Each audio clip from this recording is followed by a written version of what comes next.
Hey, this is Coppin' is Live YouTube channel. I look at comic books new and old. Today I'm looking at a new comic book, Deadpool Wolverine WWIII, number 3. I got the Lucas Warneck, Lineal Francis Yu variant cover here. This is part of the Deadpool Kills the Marvel Universe variant line. Awesome cover here.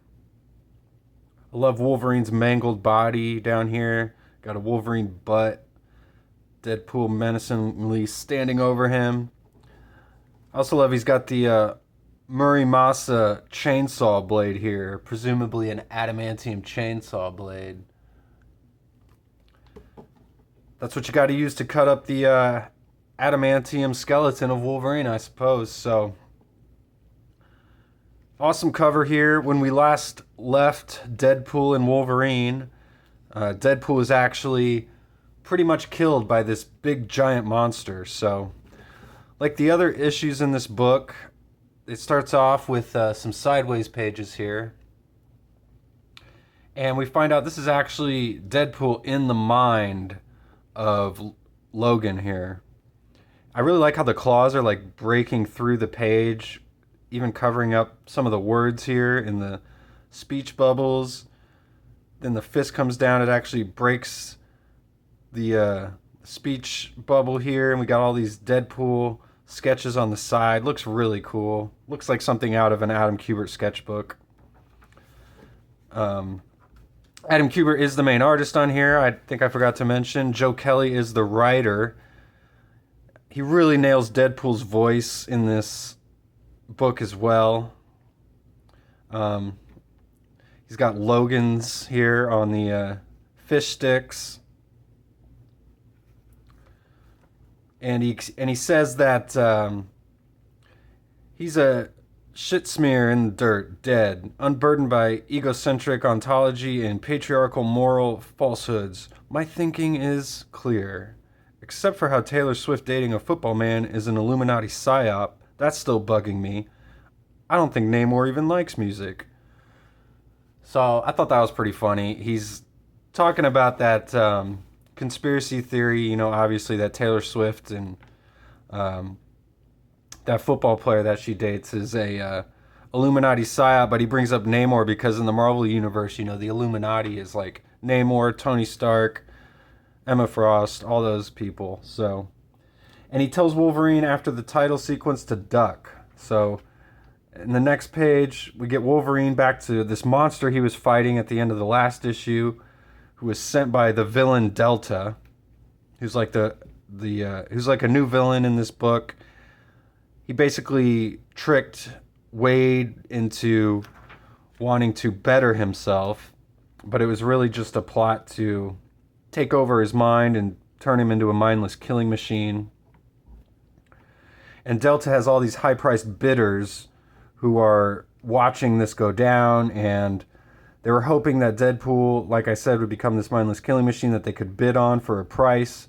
But since he's been slaughtered by this giant, you know, alien bear thing, it's now down to Wolverine. So they're going to be placing bets on Wolverine soon. I love this Wolverine drawing. He's hanging off a tree here. I love the shadow, and you just see the teeth and the eyeball there.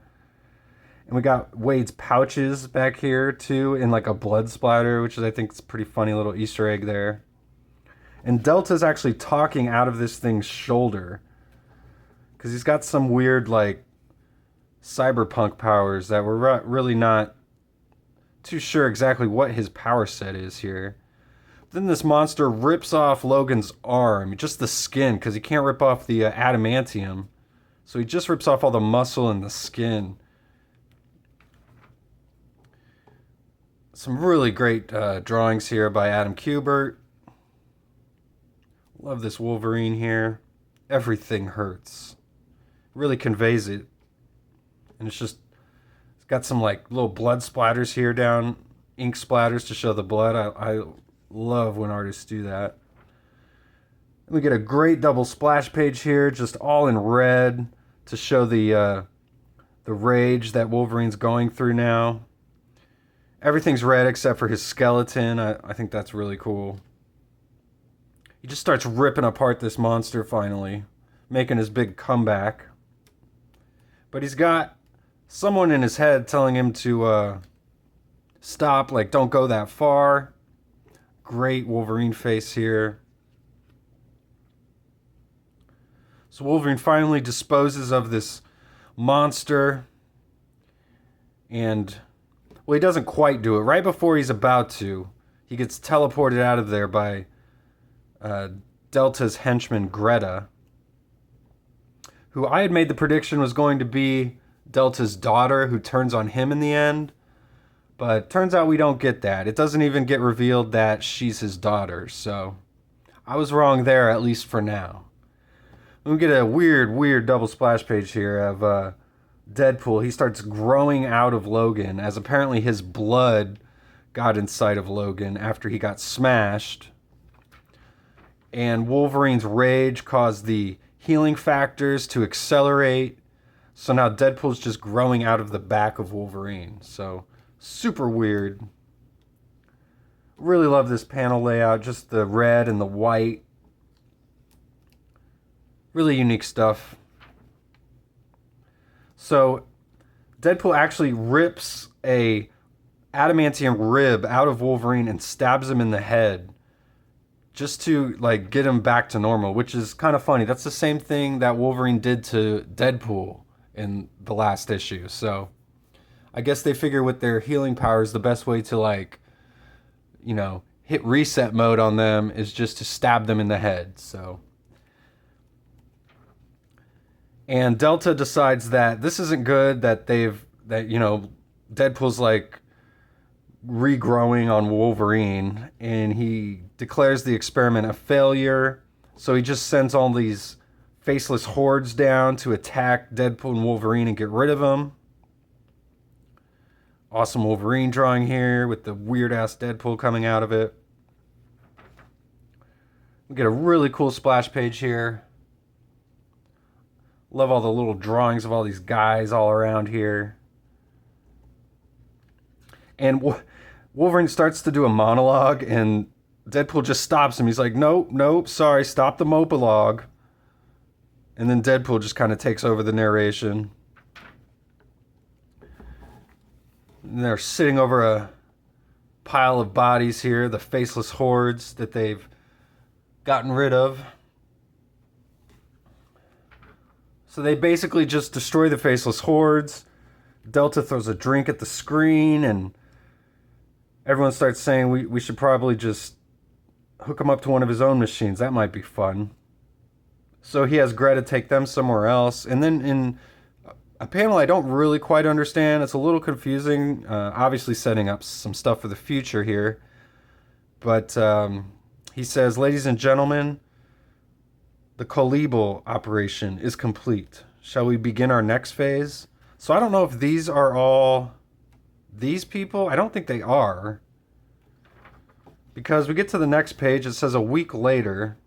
For some reason, it takes Wolverine and Deadpool a week to get back here, and they just blow up the building where all these, high rollers were. You can tell it's them because they still got the sunglasses on for some reason.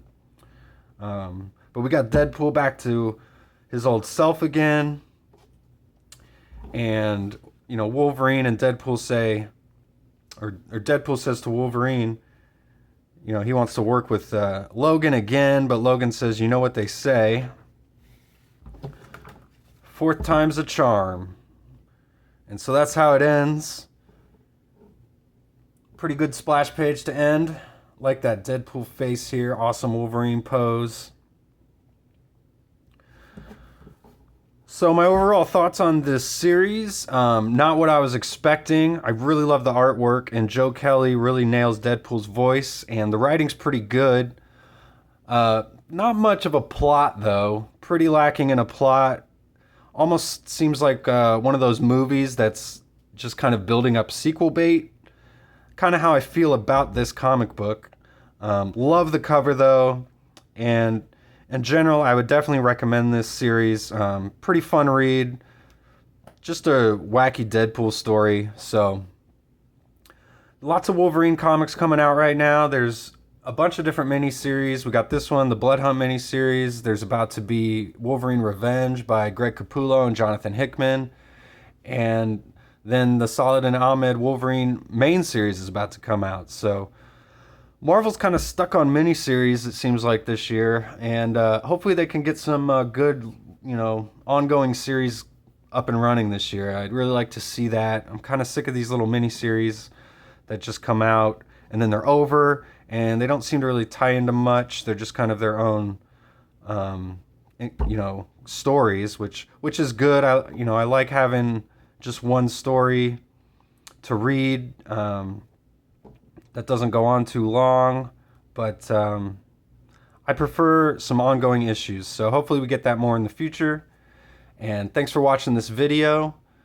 I've got daily comic book reviews, so please subscribe if you haven't yet, and I'll see you on the next one.